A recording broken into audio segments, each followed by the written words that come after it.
Amis du sport et de la poésie, soyez les bienvenus ici à Austin, au Texas, pour le Grand Prix des États-Unis. Votre séance de questions-réponses. Rendez-vous au premier virage. C'est parti.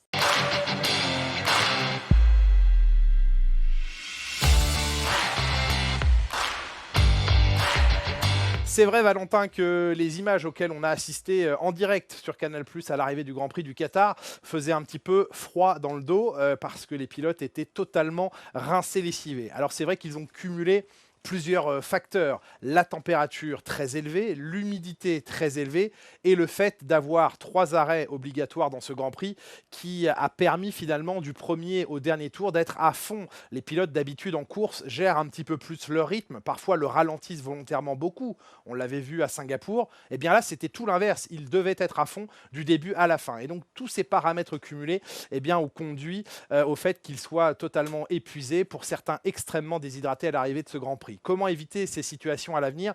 Essayer sur un aspect climatique de se rendre dans des régions du globe à une période où il fait un peu moins chaud. Ce sera le cas au Qatar l'année prochaine puisque le Grand Prix aura lieu en décembre et logiquement on devrait y trouver des températures moins élevées. Il pourrait aussi s'agir à l'avenir que dans l'habitacle des monoplaces, on oblige à ne pas dépasser une certaine température. Ce ne sont pourtant pas des voitures fermées, mais c'est le cas en endurance. Il y a des températures maximales autorisées dans l'habitacle des voitures.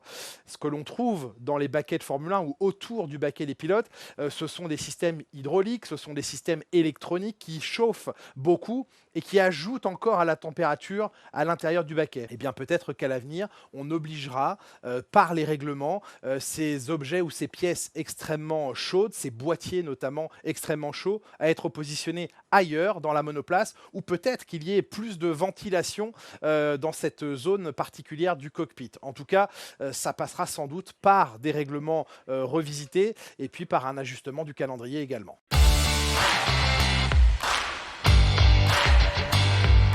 Eh bien si, ce sera bien le cas, c'était prévu de longue date. Haas va effectivement apporter une nouvelle version de sa voiture. Peut-on parler d'une version B ?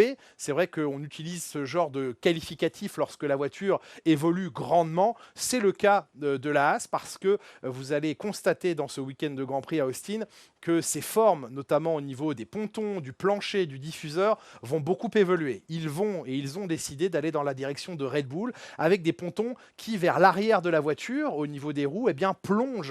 On appelle cet effet le downwash, c'est-à-dire que l'air vient plonger vers le bas et sur les roues arrière.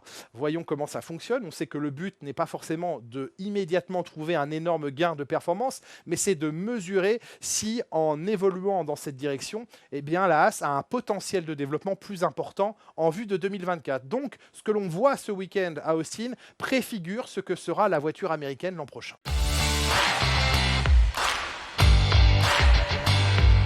Marc, j'aurais tendance à dire intox. Je ne crois pas que Sergio Pérez annonce sa retraite après le Grand Prix du Mexique. C'est vrai qu'il vit une période difficile, une saison difficile. Il essaye de mettre en place beaucoup de solutions, que ce soit dans la voiture, dans l'équipe, en dehors des Grands Prix, sur le côté extrasportif, et que pour l'instant, ça ne paye pas, qu'il ne réussit pas à avoir des week-ends limpides, des week-ends maîtrisés et réussis du début à la fin. Pour autant, il semble rester motivé. Il semble toujours avoir la confiance au moins de Christian Horner, puisque Helmut Marko semble un petit peu plus difficile envers Sergio Pérez, et qu'il évoque même le fait qu'il serait peut-être bon pour Sergio Pérez d'être dans une autre écurie que chez Red Bull, qui est un petit peu une machine à broyer lorsqu'on ne s'appelle pas Max Verstappen. Pour autant, Christian Horner, lui, continue publiquement, médiatiquement, de renouveler sans cesse sa confiance à Sergio Pérez.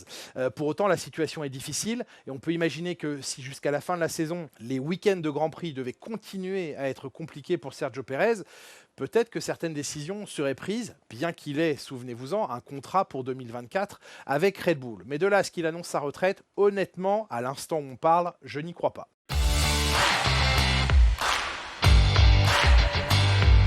Christophe, c'est une question que beaucoup de gens se posent. 1. Pérez gardera-t-il son baquet l'an prochain malgré son contrat chez Red Bull? 2. S'il ne devait pas le garder, qui le remplacerait? Daniel Ricciardo, évidemment, il ne veut pas jeter l'opprobre sur Sergio Pérez. Il connaît ces situations difficiles quand le mental n'est pas au rendez-vous et que ça ne permet plus de performer. Il a vécu ça, Daniel Ricciardo. Donc il n'a pas envie d'enfoncer son camarade de jeu Sergio Pérez, mais pour autant, Daniel Ricciardo, il ne cache pas non plus que son objectif à moyen terme, c'est de retrouver le volant d'une Red Bull et de ne pas rester chez AlphaTauri. Encore faut-il que Daniel Ricciardo se soit remis parfaitement de sa blessure à la main, qu'il retrouve son niveau de confiance et d'engagement au volant de l'AlphaTauri. Mais oui, l'objectif de l'Australien, c'est de revenir chez Red Bull. Est-ce qu'il y parviendra dès l'année prochaine? Comme toujours, il faudrait une accumulation de facteurs très défavorables pour Pérez et très favorables pour Daniel Ricciardo, en sachant aussi que le clan Red Bull peut être amené à viser le long terme et notamment 2025. Et c'est pouvoir compter sur un jeune Liam Lawson qui représente un peu plus l'avenir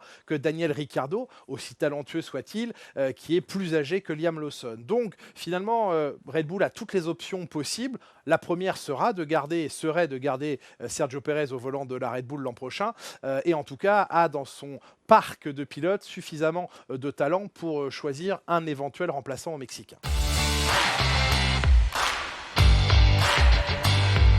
Nick, comme toute évolution sur une monoplace, elles doivent souvent être synonymes d'ajout de performance, de gain de performance. Donc oui, c'est l'objectif de Mercedes, c'est d'avoir une voiture plus performante avec les nouvelles pièces qu'avec les anciennes. Pour autant, amener de nouvelles pièces, eh bien, ça demande un certain temps et ça demande un temps de compréhension, d'adaptation et de réglage. Et ce week-end à Austin, vous le savez, il n'y a qu'une seule séance d'essai libre. Donc, réussir du premier coup à faire marcher une nouvelle pièce, c'est un pari, c'est un challenge.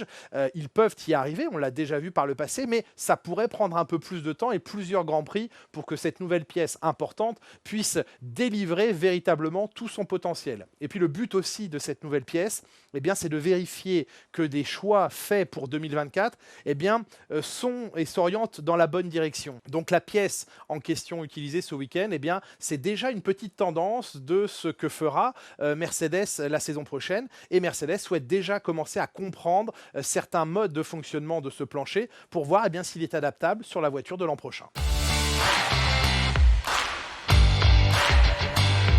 L'avenir de Liam Lawson, c'est déjà de digérer le fait que la belle période qu'il vient de vivre de 5 Grands Prix en remplacement de Daniel Ricciardo, elle s'achève avec le retour de Daniel Ricciardo. Donc ça n'est pas facile à vivre. Lorsque vous avez couru plusieurs Grands Prix, vous n'avez plus envie de vous arrêter. Malheureusement, pour l'instant, il doit s'arrêter là. Mais ce qui est important pour lui, c'est qu'il a fait bonne impression, c'est qu'il a beaucoup appris et c'est que le week-end prochain, il va arriver plein de confiance au Japon pour terminer le championnat de Super Formula dans lequel il est engagé, puisque c'est la dernière manche de la saison et qu'il joue le titre. Il est pour l'instant deuxième. Ça, c'est son avenir à court terme pour Liam Lawson. Et puis son avenir à moyen-long terme, il reste toujours lié à Red Bull, bien évidemment, qui le garde auprès de lui, le clan Red Bull, pour être un pilote de réserve l'an prochain, pouvoir à tout moment sauter dans l'une des deux monoplaces, la Red Bull ou l'AlphaTauri, mais continuer son apprentissage au contact de cette écurie. L'objectif le plus raisonnable et réaliste pour lui sera d'être un pilote titulaire en 2025, si l'on en croit en tout cas les propos d'Helmut Marko. La place de Liam Lawson en Formule 1 en 2025 est quasiment garantie, si tant est qu'on puisse garantir quelque chose en Formule 1.